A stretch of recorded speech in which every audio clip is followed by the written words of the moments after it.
No Limit Texas Hold'em. Hope you're all having a fantastic day. We're going to be discussing 3 leaks that you can fix right now. Because it turns out most people do a few things horribly wrong, but most everything else decently well. For example, some people play very poorly in 3-bet pots. And if they learn how to play 3-bet pots, they'll be a whole lot better at poker. So, we're going to be discussing 3 leaks that you can fix right now. I know we're a minute or two early. We'll let a few people trickle in. I want to thank you for all being with me here today. I know if you are a Poker Coaching Premium member right now, Faraz Jaka is streaming privately for all of you. So, make sure you get in on that if you are a Poker Coaching Premium member. It is always fun to watch some of the best players in the world get in there and battle, and Faraz loves to battle. We have lots of good content coming up soon. That's a lot of fun. Also, interestingly enough, today there's a World Poker Tour tournament. I believe it started an hour ago. They're at the final table of a $10,000 buy-in tournament. Blaz Zerjau, who is a Poker Coaching member, he is in the middle of the pack.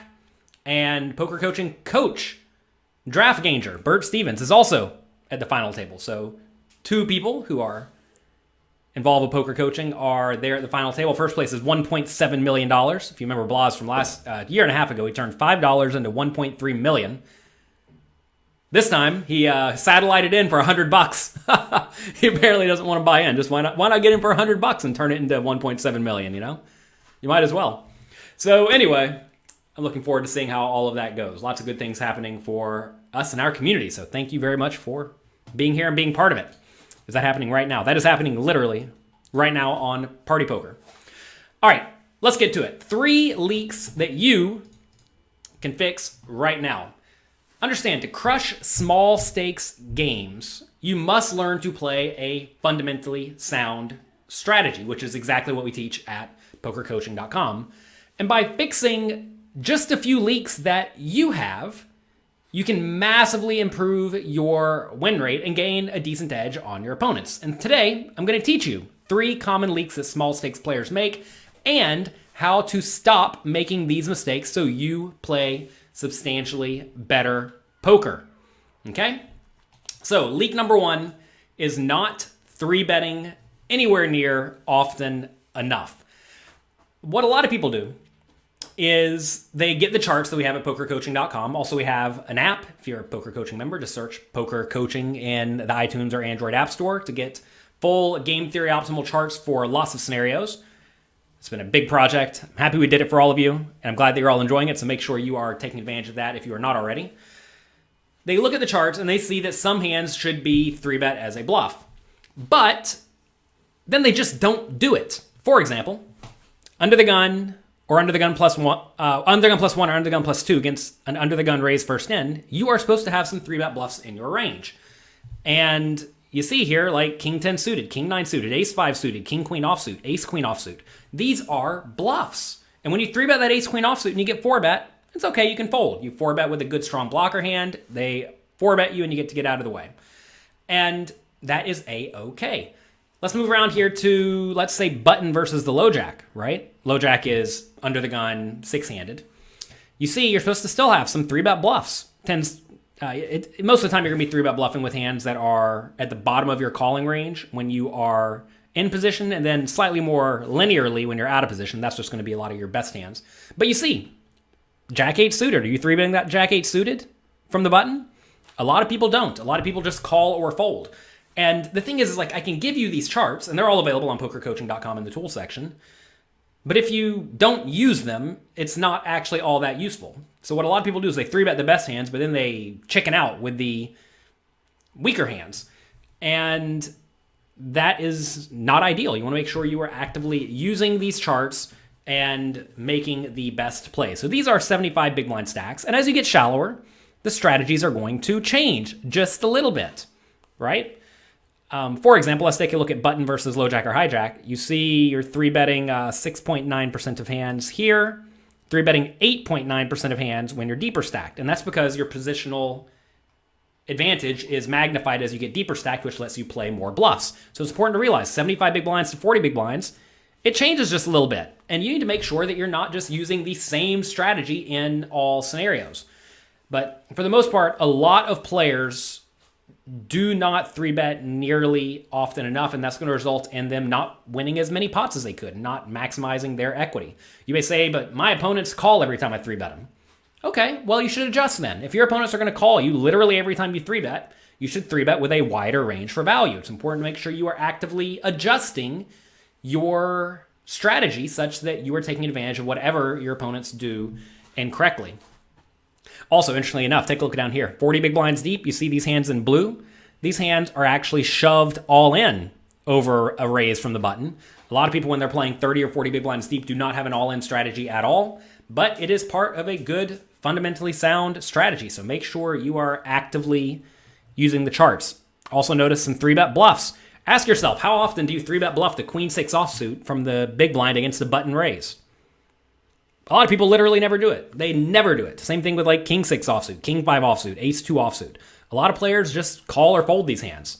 Interestingly enough, if you look at this big blind versus button range, a lot of people don't even play the queen 6 offsuit. They just fold it. Same thing with like 5-3 offsuit, 8-6 offsuit, etc. So you want to make sure that you are following the charts until you have a reason to adjust them. And a good reason to adjust them would be my opponent calls me every single time. If they call you every single time, then you should just 3-bet with a more linear range, which is just the best hands. Do you 3-bet bigger from out of position? Yes, of course. You should 3-bet a little bit bigger from out of position. And that's because you want to disincentivize your opponent's pot. You want to disincentivize them from calling in position. As you get even shallower, notice you're going to start to have even a bigger all-in range, right? 25 big blinds deep. We are ripping it in even wider and wider. A lot of people just refuse to shove kind of wide because they're afraid of getting out, or they're afraid of losing their stack. But you have to understand, when you get shallow, sometimes you're going to lose your stack, and that is A-okay. Then once we get really shallow, 15 big blinds deep, you see now we're just all in a bunch, right?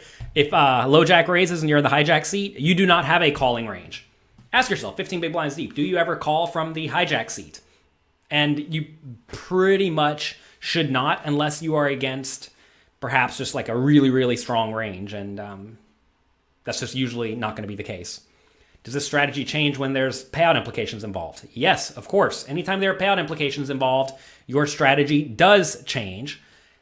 Does this strategy apply to cash games too? Yes, it does. These charts actually apply very, very well whenever you're playing cash games because there are no payout implications, right? Whenever you are playing a tournament, you do have to worry about payout implications sometimes, and that's going to change your strategy. That should be very, very clear.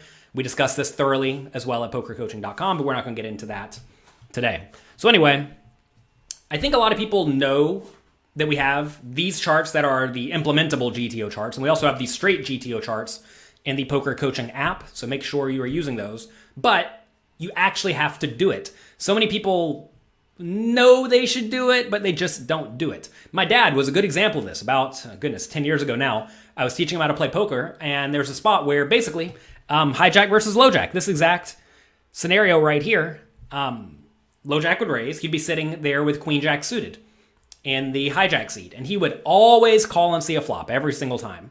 And I'm like, look, Dad, you just have to shove in these spots. You really don't want to have much of a calling range. And he would always call, miss the flop, fold post flop, and just blind down. And as soon as he started listening to me, funny enough, he won that first tournament and then went on a huge heater because all of his opponents knew him to be kind of weak, tight, straightforward. And once he started playing appropriately and ripping it in these scenarios, his opponents folded too often and he maximally exploited them. He should probably be jamming even wider, right? So you need to make sure you have, call it the discipline, the courage, whatever you want to call it, to make the play that you know you need to make. So that's leak number one, not 3-betting often enough. Leak number two, playing poorly when shallow stacked. Ooh, goodness, a lot of people play very poorly when shallow stacked. Beautiful example of this. Let's just take a look. Big blind versus button.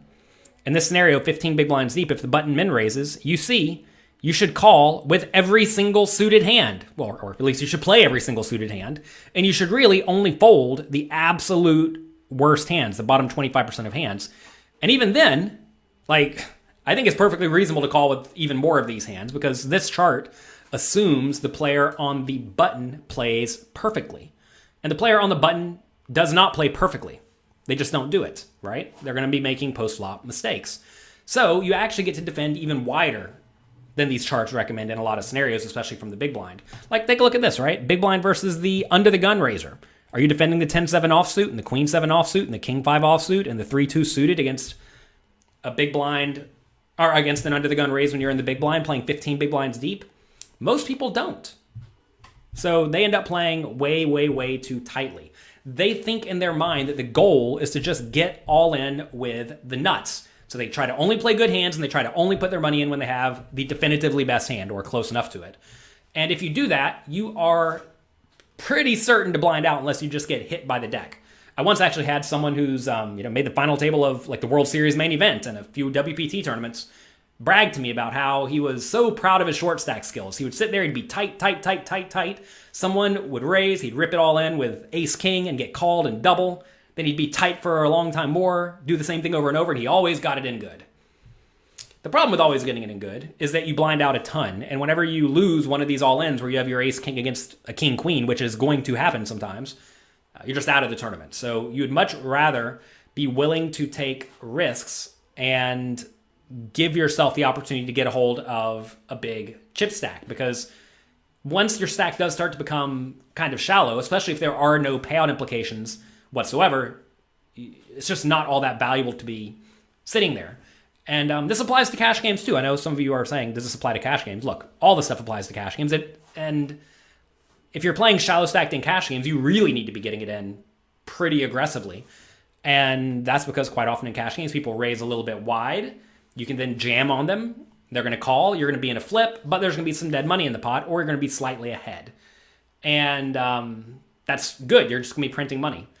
Jordan says this lesson feels like a personal attack. Well, good. If this speaks to you and you feel that so far this is resonating, this is exactly what we're going for. Also, once you get down to a shallow stack, 10 big blinds or fewer, you should usually use the push fold charts that we have available for you at pokercoaching.com. Those are also part of the app that we have available. That's just right there. Those are free for everyone. So if you want the free push fold charts, no need to pay other apps for exactly the same thing that does not function quite as well.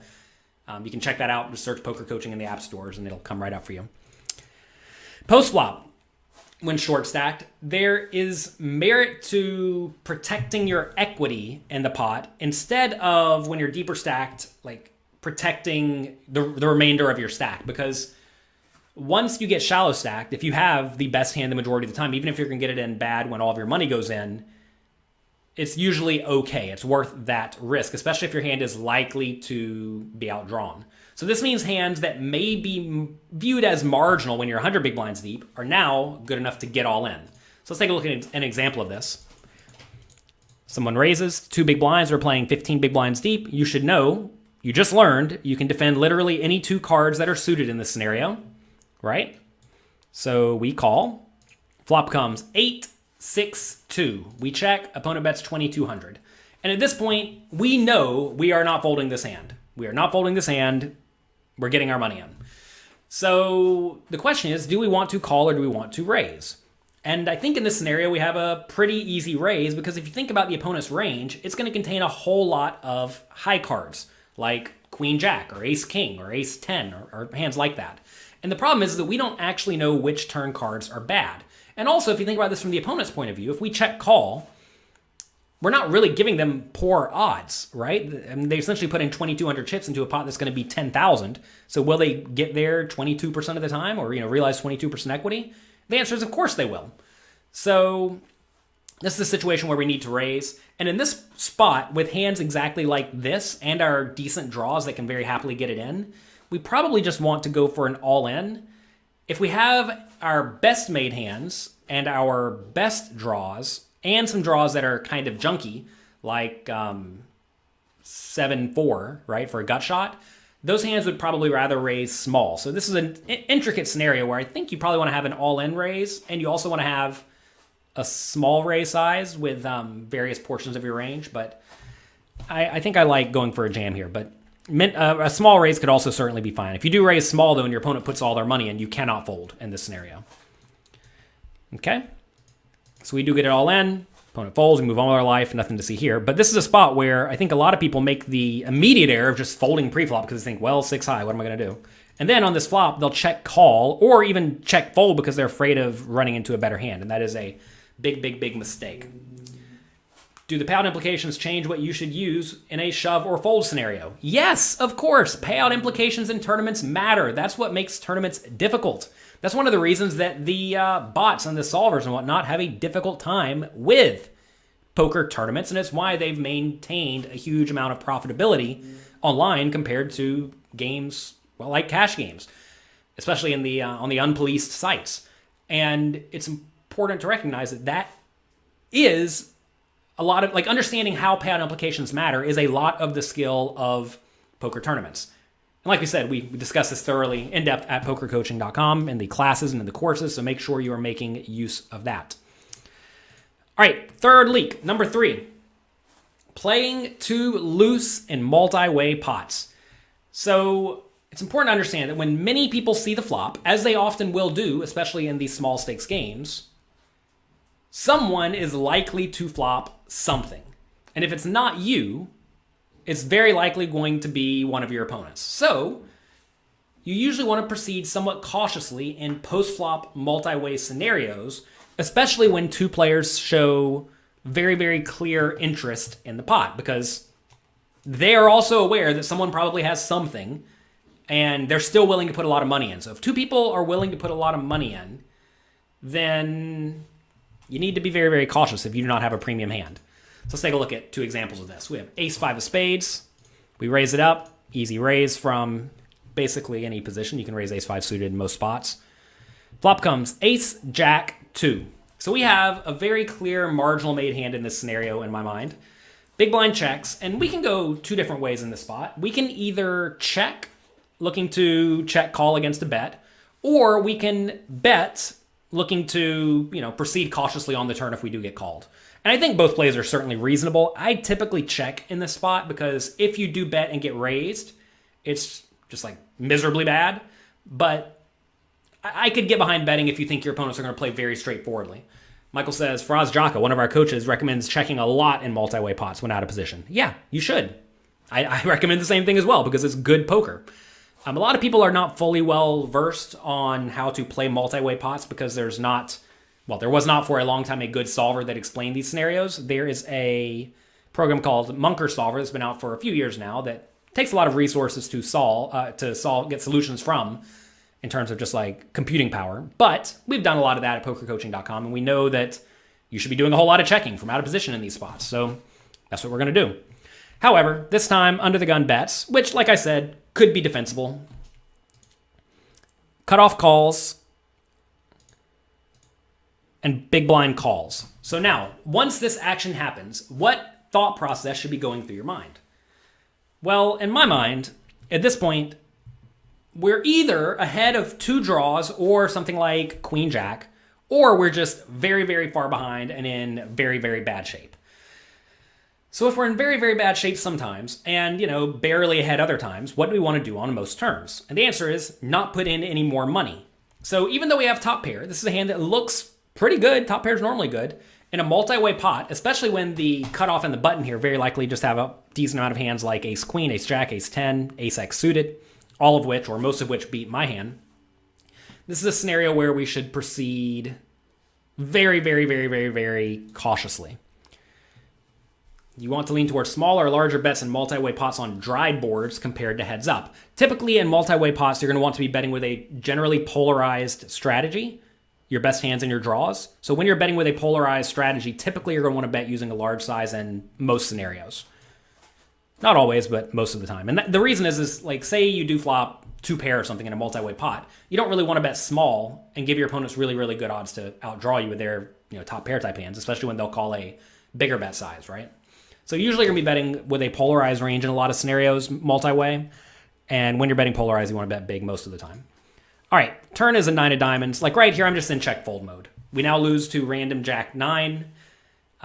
Like queen jack, etc. didn't get there. But often those hands will just not bet themselves. So if we're against Queen Jack, it's just going to go check, check, check, and then we're going to get to check the river and probably see the showdown and win the pot. But when we're against a better hand is basically never going to fold.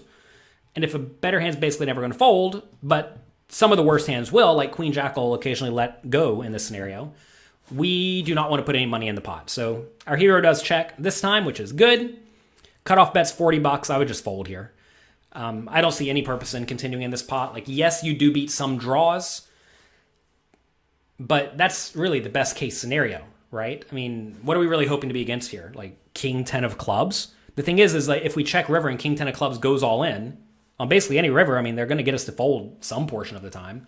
Also, we could just be beat, right? We could just be dead against ace jack or ace 9 or something like that. And if our opponent does happen to have a hand like ace queen, they may bet the turn, but then check the river, but we still lose the pot, right? So we're really only happy in this scenario when we're against a draw. And at this point, if you think about a reasonable cutoff range, basically every draw is a flush draw plus a gut shot straight draw, or flush draw plus a pair or something like that. So against that type of range, we're just not in good shape. So we have a pretty easy fold. It's also tough to know, like, if our opponent does have a draw, will they bluff the river with it if they miss, or will they not bluff the river, right? And that just leads to more difficult scenarios. Also, recognize we have a lot of better hands we could stick around with in this scenario, like ace king and ace queen and ace jack, and ace 10 and ace 9 and pocket jacks and pocket 9s if we bet 9s on the flop, pocket 2s. So you see, like, there are a lot of just substantially better hands that we have in our range that that can continue, right? So anyway, our hero called, which is a big mistake. River is a 10. We check, opponent goes all in, and now this is just like the easiest fold in the world, because now we lose to basically everything. If they had king queen, we lose. If they had 8-7 of clubs, we lose, which, you know, does make sense. We do beat a few hands here that may bluff, like 7-6 of clubs or 5-4 of clubs. Those hands may go for bluffs on the turn if they even play pre-flop. We beat like king 8 of clubs or king 10 of clubs or king 9 of clubs if those are bluffing. But you see, we're kind of stretching hard to find hands that we beat. And so whenever that is the case, very often you do just want to fold. The only way you could even consider calling in this spot is if you know your opponent's just a straight-up lunatic. And if they're a straight-up lunatic and they're going to float you with all sorts of garbage, then I guess, sure, you can find a hero call. But that's not going to be the case against pretty much anyone. So I definitely like a fold here. This time our hero called, and he actually was ahead on the turn, but he was against one of those big draws. And the big draw got there on the river and went for a semi-thin value bet. It's probably a good value bet, though. And our hero made a poor pay. Kevin says, only 62 likes with 458 people here, plus some more on the other channels. I want to thank everyone for being here with me today. Click the like button, click subscribe. I would appreciate it. It costs you nothing, and it helps the computer overlords know that you enjoy my content. All right. Here we have 9-8 suited. Our hero raises it up, which is fine. 9-8 suited is a great hand. Hijack and small blind call. Okay, so in this scenario, small blind's range should actually be pretty decent. You have to be kind of cautious when small blind calls because they're usually not calling with just all sorts of junk. Usually they're calling with mostly good hands, but, you know, whatever. Flop comes ace, jack, 2 spades. So now ask yourself, what is the hijack calling with, and what is the small blind calling with? Mostly big cards, mostly junk, mostly pairs. I think you're going to find that you're going to be against two ranges that certainly contain all of the good high cards. So this is a spot where we must proceed with caution. However, we do have a very obvious draw, right? You typically want to be betting with your draws and your made hands in these scenarios, as we discussed earlier, right? You want to be betting with a polarized range. This is a reasonable draw to bet. Odds are we're not against a flush draw, so this is a pretty fine spot to go for a bet if we feel inclined. And I do think that's very reasonable here with this hand. Our hero bets $6. I would bet bigger, like we discussed. And for that reason, like when you bet $6, your opponent's not going to fold any pair at this point, besides like pocket 5s. So I think we need to go for a bigger bet size if we are going to bet. Anyway, we do bet. Hijack raises. Small blind re-raises. Take a second. Think about what we do now. Well, first off, if hijack raises our bet, they probably have something pretty good. It's either going to be a very good made hand like 2 pair or better, or it's going to be a good draw. So how do we do against that? We're in awful shape. When small blind re-raises, small blind is just going to have the super nuts. Small blind is going to have literally 2 pairs, sets, and premium draws every single time. So what happens to a lot of people in this scenario is they look at this and they think, well, I have a draw. If I get it all in, I'm going to win 40% of the time against 2 people, which is great. The thing is, though, is that, look, we're not going to get small blind to fold here, right? So we have literally no fold equity in this scenario. But hijack very easily could fold. So if hijack has a hand like ace queen that decided to raise the flop, he's going to fold out. And then we're getting it in with 40% equity against the small blind, assuming, this is very important, they don't have a premium draw. If we're against ace x of spades or king queen of spades or king 10 of spades, then we're just putting in our money nearly dead. So if I did have a better flush draw here, I'm trying to think, like, would I even put it in with king queen of spades? I don't actually think I would. Even though we could be dominating a few flush draws, there's not many of them. And also we could be against the ace x of spades, which, everybody plays lots of suited aces. So this is a situation where I think we just have to get out of the way. And this is an easy fold here, but I think it's a much more difficult fold when we are against, if we have a king queen of spades in this scenario.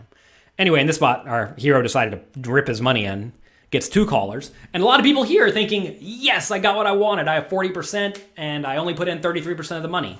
But like I said, sometimes you're just going to be dead. This time, there's no way hero's winning. Hero's against a set, which makes sense, and top pair with a flush draw, which makes sense. And like right here, our hero got it in basically as dead as you can get it. Now, you're not always going to be getting in as dead as you can in this scenario. But this is just an easy fold, and a lot of people overplay this scenario. Maybe not with 9-8 of spades, but with king queen of spades. I think that's something a lot of people do. Also, if we're in this scenario with a hand like ace 2, let's talk about ace 2 here. Let's say we raised ace 2 of diamonds, or ace 2 of hearts. We bet the flop, get raised, and re-raised. Ugh, what do we do there? I think that's pretty close. Ace jack, I don't think we can fold. But I do think ace 2 is a fold. I think ace king's a fold. I mean, this is a good example of a spot where a lot of people just don't fold ace king because they're like, well, I'm against 2 draws, I'm ripping it in. But you don't know what you're against, right? And all the better hands pretty much always raise in these scenarios. And you must be able to sidestep what some people think are setup scenarios, right? A lot of people raise their ace king, they see the flop 5 ways, they flop top pair, they always put their stack in, and then they always get stacked because when you're 5 ways, someone's gonna have a really good hand. And that's just a substantial blunder. Drawing dead is one of the worst feelings. Well, it's not that bad. At least you have to just go ahead and get your money out and play again. The difference in the way people play low stakes and high stakes feels like a completely different game. How do you adjust? From low stakes to high stakes, understand people are thinking better. They're playing closer to fundamentally sound poker, and they're just generally not making big blunders, right? I mean, that's a big difference between small stakes and high stakes, is there are just fewer people who are making big blunders. Like right here, our hero made a big blunder. You will never see someone just punt off their stack like this in a high stakes game. It just doesn't happen. Also, you have to play closer to a fundamentally sound strategy. So what happens is a lot of people learn to beat the low stakes games by playing a strategy that works well against players who usually just play a little bit too straightforwardly, a little bit too call happy, etc. But as you start playing higher and higher stakes, you must learn to play closer to the game theory optimal strategy and stop trying to just really exploit players hard because you don't know what these players are doing wrong. And very often you will not know what these players are doing wrong. Michael Acevedo, who's one of our poker coaching coaches, wrote a book, Modern Poker Theory, and he talks about passively exploiting your opponents just by playing closer to GTO than they are. And then you don't even have to know what they do wrong. If you just play closer to the optimal strategy than your opponents, you're going to make money. And that's different than what a lot of small stakes players do. They figure out what their opponents do specifically incorrectly. Like, for example, say your opponents never bluff the river. They never check raise bluff the river, which is probably true in small stakes games. If your opponents never bluff the river, well, then you can value bet the river way thinner. And then if they do raise you, you can then fold out almost everything, right? But in the high stakes games, high stakes players are going to check raise you on the river sometimes with value hands and with bluffs. And that will end up making you no longer be able to value bet semi-thin on the river, which forces you to play closer to the fundamentally sound strategy, right? So as you don't know what your opponents do wrong, you must play closer to the fundamentally sound strategy. You play on a site where players are very loose passive or tight passive. How do you adjust? If they're not going to be raising you, you can generally just play more aggressively. Now, if these players are, well, loose and tight, you play very different against these types of players. But, think about it, Wolf. You have to think, what specifically does my opponent do wrong? If they're too loose and they never raise, but they also aren't folding very often, value bet and apply aggression with a good, strong, linear range, right? What's your definition of low and high stakes? I don't think it actually matters all that much. A lot of people really get hooked up on, what am I playing? Am I a high stakes player or a low stakes player? But in reality, what really matters is what are your particular opponents doing incorrectly? And I've played plenty of games that are small stakes that are shockingly tough. And I've played many high stakes games that are shockingly soft. Some of my biggest winning sessions have come from just playing 200, 400 at Bellagio with me and maybe one or two pros and 2 or 3 very obviously recreational players who just wanted to come and gamble. And that game might as well be a tiny stakes game, right? Because half the players had no clue what they're doing. Whereas, I'll be sitting and playing 5-10 no limit and the game's just all regs and the game's tough. So I don't think there is any... you don't get hung up on it is what it amounts to. I think a lot of people want to put labels on things and think, okay, I played 2-5, therefore this doesn't apply, or this does apply. But in reality, this applies against your opponents who are not great, right? So we went through 3 leaks that you can fix today. Number 1, not 3-betting often enough. Number 2, playing poorly with short or when short stacked. And number 3, playing too loose in multi-way pots. And over the years, I've actually made a bunch of here are your clear leak videos. And so I decided to create a new course for poker coaching members. This is a brand new course. I finished it just the other day, where I cover the 25 biggest leaks I see from my new novice students, and I go through how to fix them so that you do not have these leaks in your game. If you're a small stakes player or a medium stakes player and you're struggling to move up, you probably do some number of these things incorrectly. And imagine you just stop doing these things incorrectly.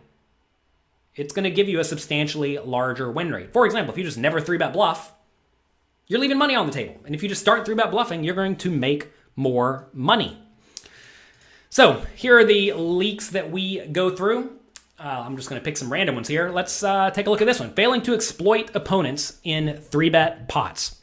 What does this mean? Well, you want to make sure that you're aware of the strategies your opponents use. For example, say someone raises, and this player plays a lot of hands pre-flop, and they call re-raises every single time.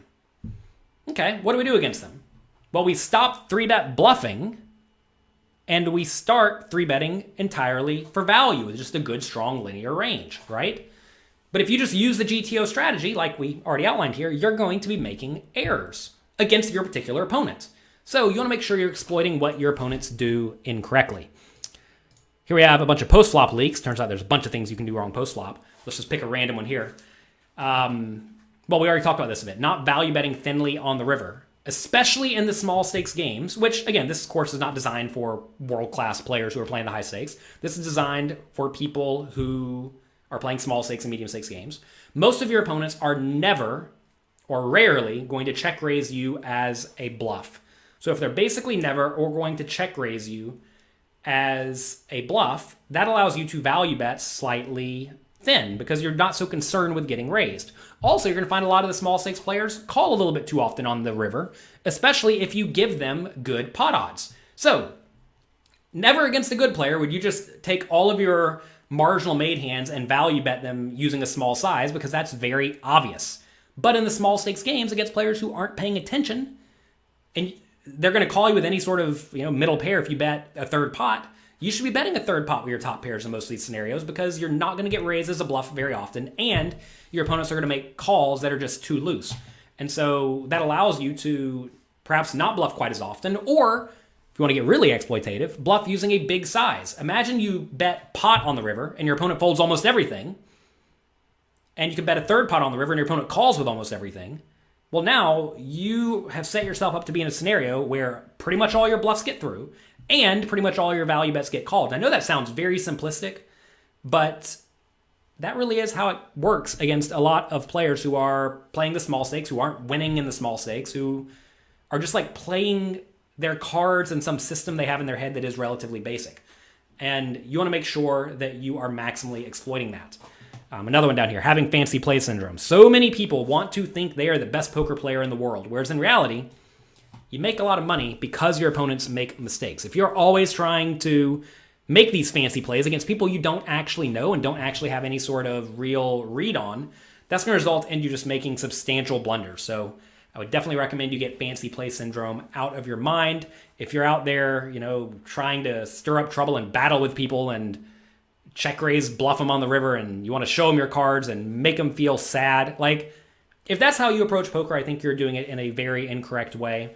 And turns out a lot of people with the fancy play syndrome are really great middle stakes players because a lot of the players in the small stakes have very, very clear holes they can exploit, but that you don't do especially well in the high stakes. It turns out the best high stakes players usually play pretty great, fundamentally sound poker while knowing how to adjust to whatever their opponents do that is obviously incorrect, or to whatever their opponents do, in general, what the player pool does in general. Right now, for example, I think people fold a little bit too much on the turn in the river. So if you've been watching my streams, we do a lot of triple barreling. We bet the turn a lot, we bet the river a lot, more than the GTO strategy, because I think people fold a little bit too often, and it turns out that's working out great. But if they start calling appropriately, I'll have to adjust and stop bluffing so often, right? Then we have a few other topics that people have big leaks with. You all were talking about, what if there are payout implications? Well, we discussed that. We discussed the big leak of ignoring payout implications. We also discuss failing to practice proper bankroll management. A big mistake a lot of people make is they take a third of the money they have and go buy into a poker tournament with it or buy into a cash game with it. And that is a big blunder. If you're taking a third of your money and putting it on the table, you're probably going to be making some big mistakes. So you want to make sure you're using proper bankroll management. If you want an article where I discuss bankroll, check out jlpoker.com/bankroll. Completely free bankroll Bible there for you. It'll tell you how many buy-ins you need for your specific scenario. Also, we have these 25 lessons. What we did is after every one, we went through and made a little short quiz to ensure you fully understand what I just presented in these lessons. So we have 25 lessons with a few quiz questions after each one. And most of these lessons do include quizzes to make sure you fully understand what you just learned, because I don't want you to, sit back and have a beer and mindlessly watch the show. I want you to actually be thinking about it and actively trying to learn. There's a lot of value in interactive learning, and that is what we do for you at pokercoaching.com. So this is included with Poker Coaching, and we have a special discount right now for you today. Instead of the normal $39 a month price, you can get your first month for $19. Also, many of our coaches are making content for the members on a very regular basis. Recently, we had Matt Affleck and Alex Fitzgerald making some content. Also, Evan Jarvis, Tristan Wade, Lexy Gavin, and many, many more. If you like the quizzes that we actually have a whole lot more. We have over 850 interactive hand quizzes in pokercoaching.com, where I essentially walk you through poker hands, where either I play or the coaches, they go through their hands. And this allows you to essentially play these hands with a coach standing over your shoulder. And you get to get their immediate feedback on what you do right, what you do wrong. And that is very, very powerful. It's like a private coach. It's the closest thing you can get to a private coach reviewing hands for you. So make sure you check out those. Also, we have over 100 classes and coaching webinars. You all asked, what do we have about ICM? Matt Affleck has an entire video devoted to a broad overview of ICM, and then he goes into it a little bit deeper in various other videos. Also, we have some content on cash game, combating people who play random hands. I know a lot of people in the small stakes also play all sorts of nonsense. And if they play all sorts of nonsense, it's tough to know what to do. But I have a whole course devoted to how to play against people who play all sorts of nonsense, right? We also, one more thing, have homework webinars. Again, this is for the people who really want to take their skills to the next level. This is not for people who want to sit back and watch a video and pass out on the couch. But every month, I present you with a question. And it's not just a pre-flop question, but it's how to play your entire range throughout the flop, the turn, and the river. So a pre-flop question here would be, in a $109 tournament, competent opponent with 40 big blind effective stack raises, everyone folds to the low jack, who opens to 2.2 big blinds. What do we do in the big blind? And we have these charts available for this, so this is usually a pretty good starting point. Some of the students say, I know this is what we normally should do, but then they're going to adjust to what their opponents do, and then that's fine and good. I go through and I then review all of the students' homework answers. They submit their answers in the forum using our range analyzer here, and then I go through and I review a few of those after I show my answer to the homework question. I believe in this one, like say we call, flop comes 9-7-3, we check the flop, the opponent bets. How do we respond with every hand that is still in our range? And that makes you raise some hands, fold some hands, and call some hands, right? And you have to tell me what you're doing in all of these scenarios. So make sure you are taking advantage of that. And then after that, I do a question and answer segment where I answer the questions of the Poker Coaching members, because I'm accessible to you and want to make sure that you have no questions about poker. And if there's something that you don't know about pertaining to poker, if there's not a video on the site already, send me an email and I'll make it, because I want to make sure that all of your questions are answered. I see some of you signing up with Twitch. I appreciate that. Thanks for subscribing. You can feel free to use the fun little emoticons. So what do you get in poker coaching? Well, we have over 850 interactive quizzes, and we're always adding more on a regular basis. By the way, all of our coaches are active and adding content every single month. I spend loads of money on content to help support the poker community, help the coaches, and help all of you. So I'm throwing my money into the fire to help all of you become better at poker, and I do not mind. I'm happy to do it. So over 850 interactive hand quizzes, over 100 classes and coaching webinars, over 50 past homework webinars that I've made, and we also have a private Discord chat. Pertaining to all of this backlog of information we have, by the way, some people, when they sign up, say, it's a little bit overwhelming. Fine, send me an email. Tell me exactly what you want to get out of poker coaching or what games you are playing, and I will direct you to the content that makes the most sense for you to go to first. So I want to make sure that you get the content that you need to thrive at poker. And as you see here, every month we are adding even more content because, well, I know that some of you have been with me since the beginning, and I want to be sure that we are continuing to add value to you on a very regular basis. So get your first month of poker coaching and make a point to go through the 25 biggest leaks and how to fix them. You can sign up for the first month for only $19. There's more information at pokercoaching.com/25leaks. So check that out. I see a lot of you have typed in some questions. You want this shirt. I have a poker coaching shirt here. Funny enough, this shirt costs like $100. But we're actually in the process of getting some clothes made. I actually have it on the floor right here. Look at this. I actually have all of these clothes. Who'd have thought I had clothes all over the floor? We have these hoodies that we're getting made. I have 4 samples of hoodies. We have to figure out which hoodie we're going to be using. We have some t-shirts. We have some clothes for men, clothes for women. And that's exciting. So that's coming at some point. It takes longer than you would think to get the clothes up and running, but that is coming. We have a polo, we have a dress shirt, we have t-shirts, hoodies. That's all coming. Do you have any specific strategy for free rolls? I do not, but I would tell you to look at most of the very low stakes stuff that we have, because that's going to apply. I mean, basically you're just playing against I got to presume I don't play a lot of free rolls, but a bunch of people who play as if they don't care, right? So if they're playing as if they don't care, that's important. Do you have videos on how to use Hold'em Manager, Poker Tracker, etc.? Yes. Alex Fitzgerald, who has probably coached more people than almost anyone, has a video series, Mastering the Heads-Up Display, where he goes through how to use various programs and whatnot. I think maybe Matt Affleck did something on that too. I'm not entirely sure. You love the newest video from Matt Affleck about the framework for defending versus betting on the flop. Great. Glad to hear it. So that is pokercoaching.com. Again, you can get first month 50% off. Will says, do we have any discounts for upgrading to Poker Coaching Premium? I don't know. Send us an email, support@pokercoaching.com. In addition to Poker Coaching, we also have Poker Coaching Premium, where we have a few additional coaches. One of them is Draft Ganger, who we mentioned earlier. He was the #1 player in the world online a few years ago. Then he got rich, took some time off, and he's back to it now, and he's crushing it. He's at the final table of a $10,000 buy-in tournament happening right now on Party Poker, so that's pretty cool. We we have a few other coaches as well. We hired James Romero recently. He was in the top 10 live poker players in the world pre-COVID.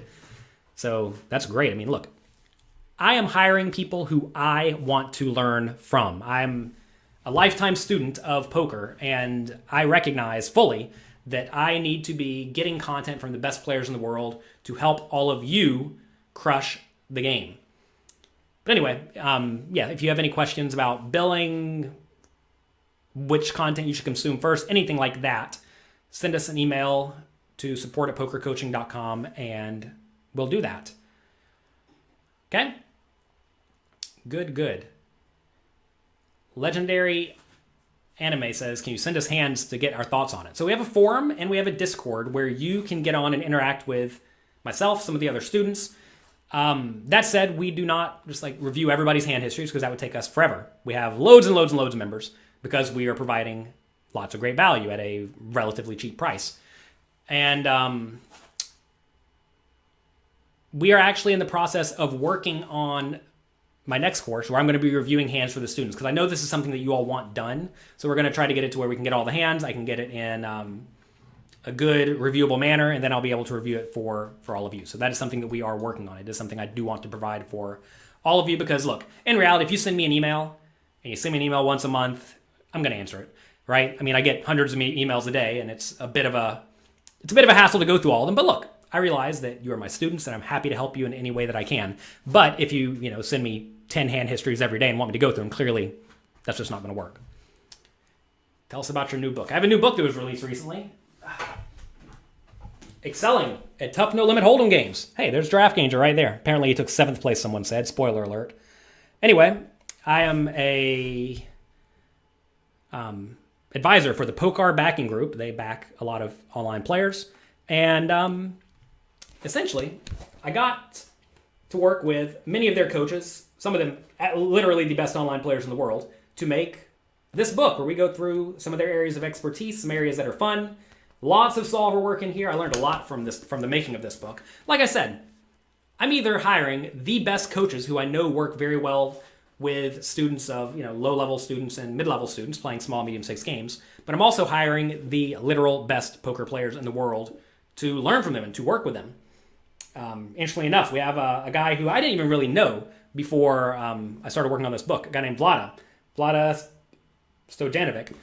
He's in the bottom corner.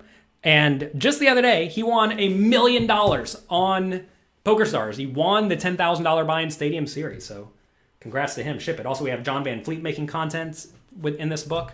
And he's like the man. His name's Ape Styles Online. Anyway, you can get this book, jlpoker.com/excellingtough.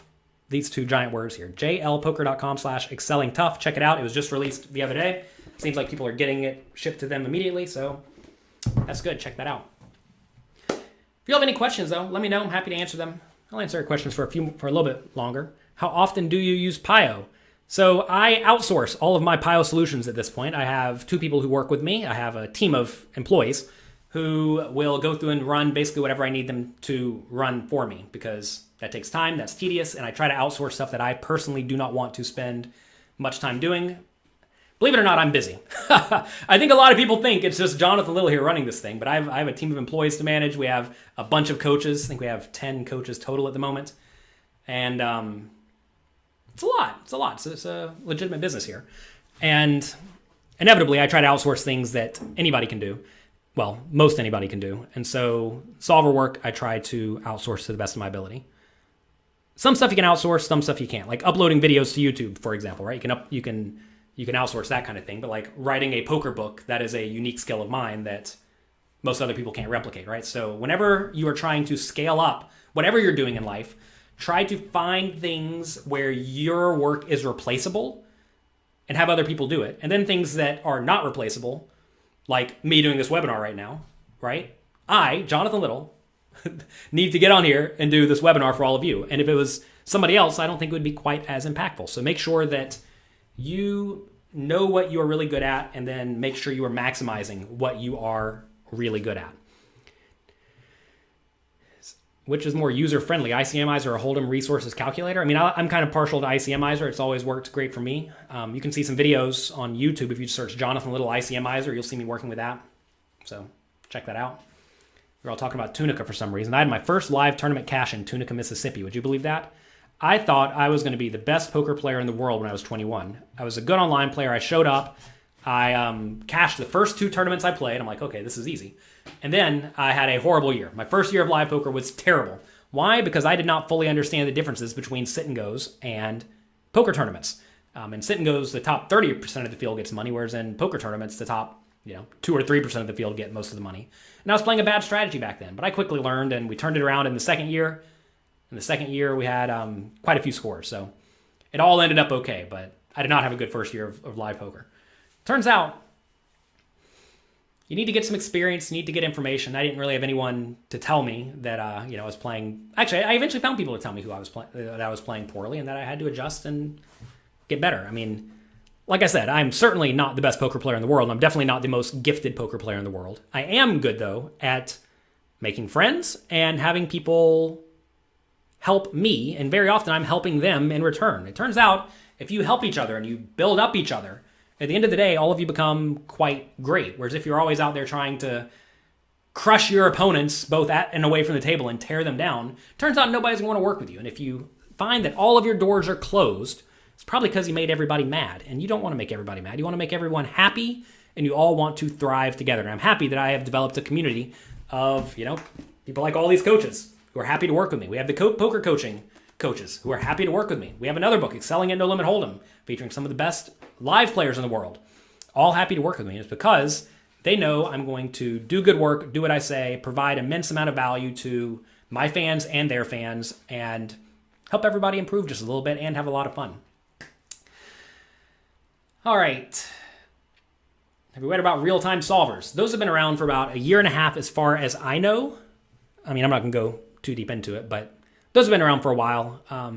I know PokerStars banned a whole poker backing operation in the past, and I think it was like 60 players using like basic pre-flop ones. So I mean, this kind of thing has been around for quite a while, but it seems now they're just coming to light in the high stakes environment. Like it's becoming, these guys are clearly using this program.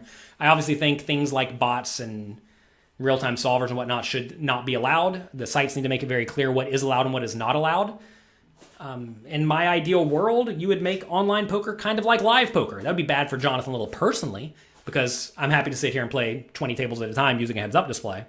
But it would be way better for, I think, the non-professional players. I'm always looking out for the non-professional players because I fully recognize that if money is not coming into poker, or if money is leaving the poker community too quickly, it's going to die. It's not going to work out. And I mean, like you see, some of you are talking about the cash games getting killed because, the bad players aren't winning. Could you imagine if you were new to poker and you put $50 on a poker site and you decided to play 25 cent, 50 cent no limit, and you show up, you play, and you lose in like 10 minutes, right?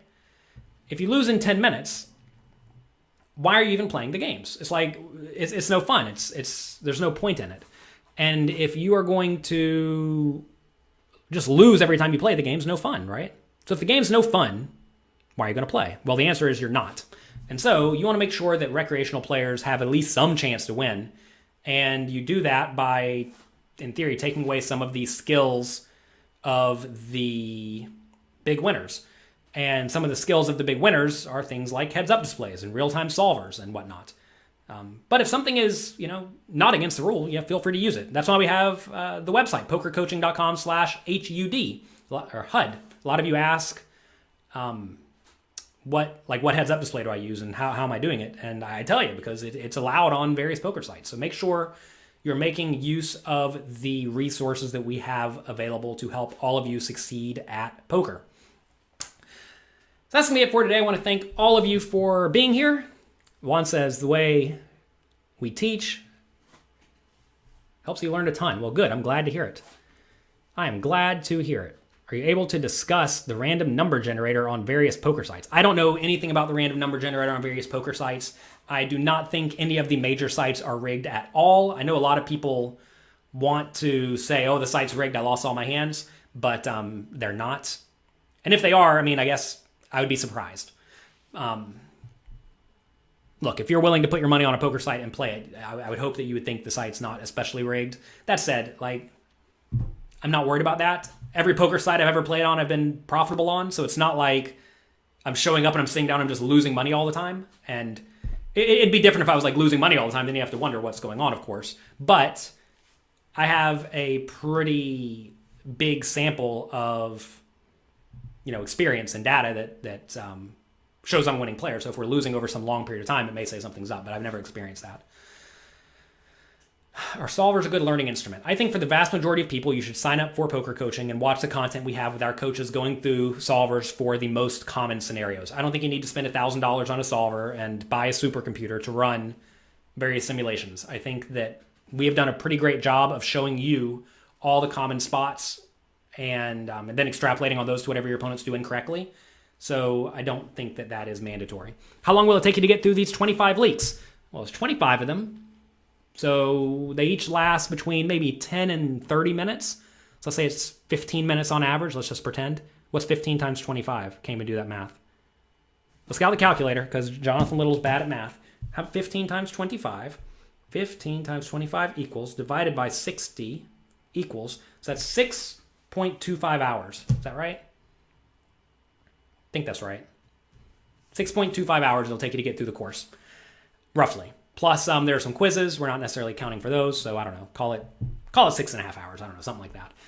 And this is just one of the many things available to you at poker coaching, by the way. I do want to mention, too, at poker coaching, I realize that you may not like my teaching style or the teaching style of some of the other coaches. So if you sign up for poker coaching and you do not learn a lot and you do not think it is a value and worth your time and worth your effort and worth your money, I do not want or deserve your money. I know there are a lot of poker training sites out there that either want to charge a lot up front or they'll refuse to give you a refund if you don't like it. But that's not how we operate here. If I am not adding value to your life, then I should not get paid, right? I mean, that's how I feel about most things. So if you do not like poker coaching, within 30 days, ask for a refund and I'll give you a refund. I have no problem with that. We don't give a ton of refunds because most people don't ask for them because it's just an absolute value. But if you do not like what you're learning, if you don't like it, I mean, ask for a refund and I'll give it to you. I want to make it very clear to you that I'm in this for the long run. I've been in the poker coaching space for many, many years. Goodness, what is it? 14 or 15 or 16 now. And I'm going to be in it for a long time.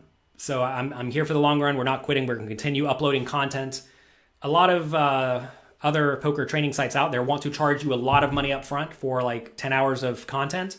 That's not how we operate here. We are charging you low amounts because I know that if I'm adding value to you and helping you become a better poker player, you are going to stick around with me for the long run.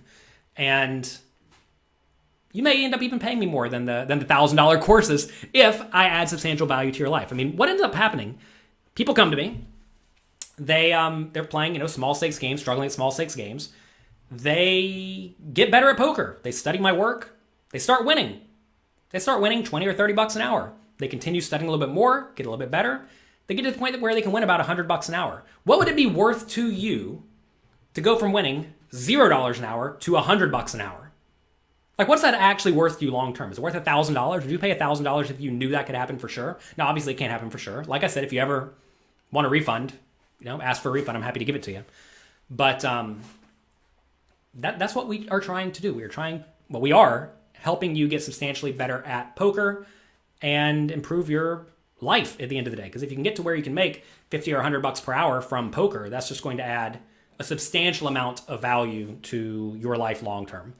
And that's why we're not trying to charge you some huge amount up front, because I realize a lot of people don't have $1,000 up front for anything, right? Especially not 10 hours of online poker videos like a lot of other places are trying to sell you. So anyway, we have loads and loads of content for you, and we're going to continue uploading them on a regular basis, so you're always getting additional value. You can always email me if you have any questions, and I'm happy to help in any way that I possibly can. So check it out, pokercoaching.com/25leaks. Hope you enjoyed this webinar. Thank you very much for being here. Thank you for all of your questions.